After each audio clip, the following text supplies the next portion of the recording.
नमस्कार, मैं हूं अंकुर और आप देख रहे हैं सत्यहिंदी.com।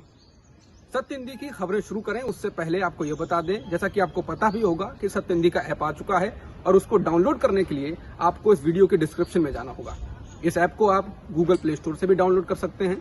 और अब नजर डाल लेते हैं अब तक की सुर्खियों पर।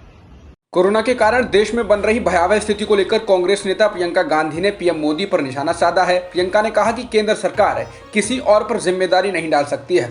देश के इंचार्ज अभी जवाहरलाल नेहरू नहीं हैं, नरेंद्र मोदी हैं। प्रधानमंत्री को हर भारतीय की रक्षा करनी चाहिए।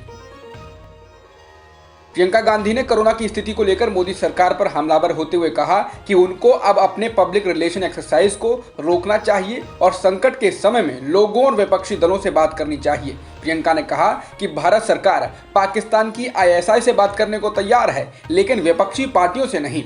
समाचार एजेंसी एएनआई से बात करते हुए प्रियंका ने इसके साथ ही कहा कि आज मुझे नहीं लगता कि कोई विपक्षी नेता जो सकारात्मक सुझाव नहीं दे रहा है। सभी राजनीतिक दल कह रहे हैं कि हम आपके यानी केंद्र सरकार के साथ हैं। प्रियंका ने कहा कि मनमोहन सिंह जी 10 साल तक प्रधानमंत्री थे। सभी जानते हैं कि वे कितने प्रतिष्ठित व्यक्ति हैं। यदि वे सुझाव देते हैं तो सुझावों को उसी गरिमा के साथ लिया जाना चाहिए। देश में 1 मई से 18 साल से अधिक उम्र के सभी लोगों को वैक्सीन लग सकेगी, जिसके चलते वैक्सीन के दामों को लेकर सीरम इंस्टीट्यूट ऑफ इंडिया ने बुधवार को ऐलान किया।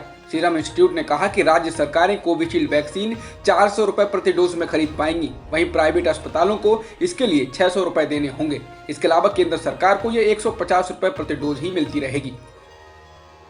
भारत में एक दिन में कोरोना वायरस से लोगों की रिकॉर्ड मौतें दर्ज की गई हैं। पिछले एक दिन में देश में कोरोना के कारण 2023 लोगों की मौत हो चुकी है और 2,95,000 से अधिक कोरोना संक्रमण के नए मामले दर्ज किए गए हैं।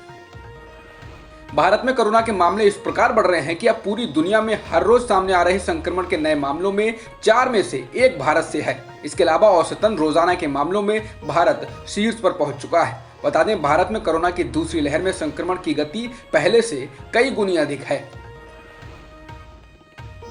महाराष्ट्र में लॉकडाउन की घोषणा आज हो सकती है। मौजूदा पाबंदियों से काबू में नहीं आता दिख रहे कोरोना को लेकर संपूर्ण लॉकडाउन की मांग बढ़ गई है। कई मंत्री भी 15 दिन के लिए लॉकडाउन की मांग कर रहे हैं और इसी को लेकर मुख्यमंत्री उद्धव ठाकरे आज घोषणा कर सकते हैं। आज उनका संबोधन पहले से तय है। बुधवार को होने वाली ऐसी किसी घोषणा से पहले मंगलवार को उद्धव ठाकरे ने कैबिनेट की बैठक बुलाई थी, जिसमें कोरोना की स्थिति और मौजूदा पाबंदियों का जायजा लिया गया था। दिल्ली के अस्पतालों में ऑक्सीजन की कमी को लेकर हंगामे के बाद कई अस्पतालों में मंगलवार देर रात को ऑक्सीजन पहुंचाई गई है। दिल्ली हाईकोर्ट की फटकार, केजरीवाल समेत नेताओं के हंगामे के बाद आखिरकार ऑक्सीजन पहुंची है। दिल्ली की केजरीवाल सरकार ने कहा था कि दिल्ली के कुछ अस्पतालों में केवल कुछ घंटों के लिए ही ऑक्सीजन बची है। अगर मंगलवार रात को ऑक्सीजन नहीं पहुंची तो स्थिति भयावह हो सकती है। इसके बाद sir Gangaram hospital, Guru Tegh Bahadur hospital और लोक नायक जयप्रकाश नारायण हॉस्पिटल में देर रात ऑक्सीजन पहुंचाई गई। देश में हो रही ऑक्सीजन की कमी को लेकर कांग्रेस नेता प्रियंका गांधी ने मोदी सरकार पर हमला बोला। प्रियंका ने कहा कि भारत 7,500 मीट्रिक टन ऑक्सीजन का उत्पादन हर रोज करता है। हम दुनिया के सबसे बड़े उत्पादकों में से एक हैं। इसके साथ ही प्रियंका ने कहा कि ऑक्सीजन की कमी परिवहन के कारण हुई है। ऑक्सीजन को ट्रांसपोर्ट करने की सुविधा ही नहीं बनाई गई है। प्रियंका ने कहा कि सरकार ने हमको विफल कर दिया है। उन्होंने कहा कि पहली वेव और दूसरी वेव के बीच हमारे पास तैयारी करने के कई महीने थे, लेकिन फिर क्यों तैयारी नहीं की गई। प्रियंका ने प्रधानमंत्री मोदी से कहा कि भगवान के लिए आप अभी भी सभी संसाधनों को लगाकर लोगों की जान बचाएं। लोग मर रहे हैं, प्रत्येक जान महत्वपूर्ण है। कांग्रेस पार्टी के प्रवक्ता रणदीप सुरजेवाला ने ऑक्सीजन की कमी को लेकर मोदी सरकार को फेसबुक पर एक ब्लॉग लिखकर घेरा है। सुरजेवाला ने कई मीडिया रिपोर्ट्स के हवाले से लिखा है कि भारत सरकार के एम्पावर्ड ग्रुप द्वारा मार्च 2020 में ऑक्सीजन की कमी को लेकर चेताने के बावजूद सरकार ऑक्सीजन विदेश भेजती रही। कांग्रेस प्रवक्ता ने कहा कि चेताने के बावजूद मोदी सरकार ने अप्रैल 20 से जनवरी 21 के बीच 9,294 मीट्रिक टन ऑक्सीजन विदेश निर्यात कर दी है और अब 16 अप्रैल 2021 को मोदी सरकार कह रही है कि वो 50,000 मीट्रिक टन ऑक्सीजन विदेश से आयात करेगी।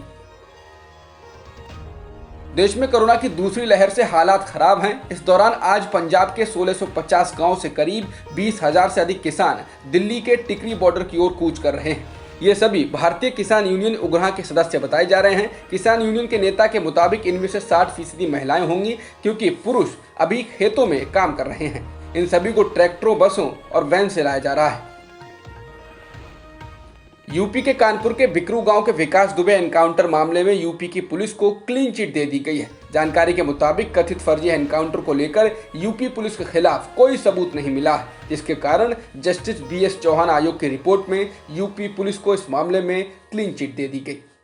अब तक की खबरों में इतना ही। बाकी खबरों के लिए बने रहिए सत्यहिंदी.com के साथ।